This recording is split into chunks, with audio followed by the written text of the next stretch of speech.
Hello and welcome to another episode of the Williams Learning Lab. In this video, you're going to learn how to count atoms in the formula C₂H₆O. Alright, let's get started.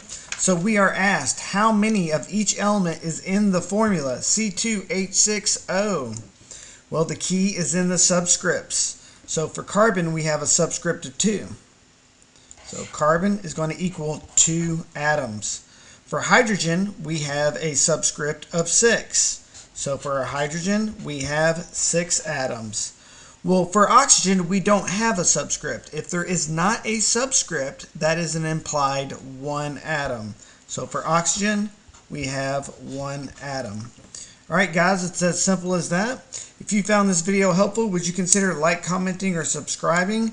And if you have any questions, leave them in the comment section below and I can do a video on that. Till next time guys, keep on learning.